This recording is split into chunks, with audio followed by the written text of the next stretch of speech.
حویری کی راز خیرت اور توپلاک کہانی دودھ سے گری ہوئی رات تھی، چاندنی بھی آسمان میں لپٹی ہوئی تھی۔ پرانی حویلی کی کھڑکیوں سے اندھیرا باہر جھانک رہا تھا۔ شہزاد اور اس کے دوستوں کا طوفانی مزاج اسے ایک مذاق سمجھ رہا تھا، لیکن انہیں معلوم نہیں تھا کہ رات کا اندھیرا صرف اندھیرا نہیں ہو۔ شہزاد، زہرا، بلال اور سمیر نے چیلنج لیا تھا کہ وہ پرانے شبستان حویلی میں ایک رات گزاریں گے۔ یہ حویلی شہر کی دامن پر ویران جگہ پر تھی، جہاں کی مزاج میں ہی ایک خوف تھا۔ کہتے ہیں کہ اس حویلی میں کوئی ڈائن رہتی تھی جسے بیبی شیرین کے نام سے جانا جاتا ہے۔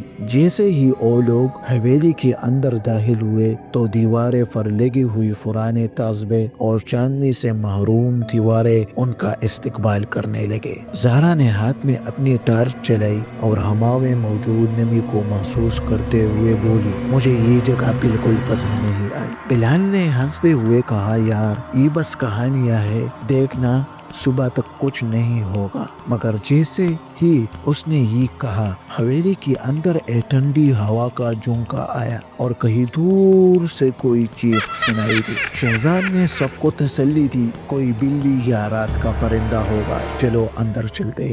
حویلی کے اندر اندھیرا گھنا ہوا تھا، بس ان کی ٹارچ کی روشنی دیواروں پر سائے بنا رہی تھی۔ ہر قدم پر ان کی جوتوں کی آواز محسوس ہوتی تھی، جیسا کوئی پیچھے چل رہا ہو۔ ایک کھڑکی کے پاس سے گزرنے پر زہرا کو محسوس ہوا کہ کوئی اس کا ہاتھ تھام رہا ہے۔ وہ چیخ کر پیچھے ہٹی۔ کیا ہوا؟ شہزاد نے پوچھا۔ کچھ نہیں، شاید میرا وہم تھا، زہرا نے ہاتھ کامتے ہوئے کہا۔ سب نے مل کر حویلی کے اندر ایک بڑا سا کمرہ دیکھا، جہاں ایک پرانے جولی والی کرسی جو دھیرے دھیرے ہل رہی۔ کرسی کے پاس ایک خوفناک پتلی پڑی تھی، جسے دیکھ کر سمیر کا خون جم گیا۔ یہاں سے چلتے ہی، سمیر نے کہا، مگر جیسے ہی وہ مڑے ایک خوفناک ہنسنے کی آواز گونج اٹھی۔ زہرا کی ٹارچ کا بلب چمک کر بند ہو گیا اور پوری حویلی اندھیرے میں ڈوب گئی۔ ارے ایک دم سے وہ پتلی اپنی جگہ سے ہلنے لگی اور اس کی آنکھیں سرخ ہو گئی۔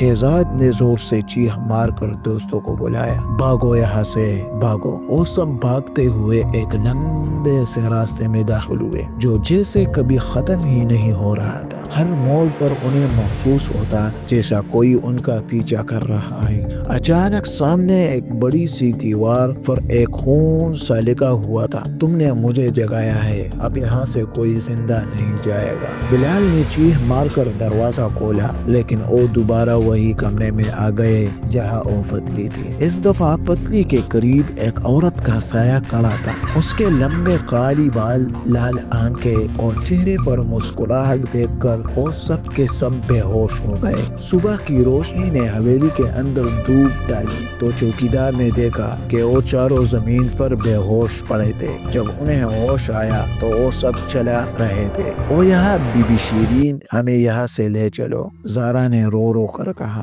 شہزاد اور اس کے دوستوں نے پھر کبھی اس حویلی کا رخ نہیں کیا، مگر ہر چاندنی رات میں لوگ کہتے ہیں کہ شبستان حویلی سے بھی اب بھی وہ ہنسنی سنائی دیتی ہے اور پتلی اب بھی حویلی اور جولی والی کرسی کے پاس بیٹھی ہے۔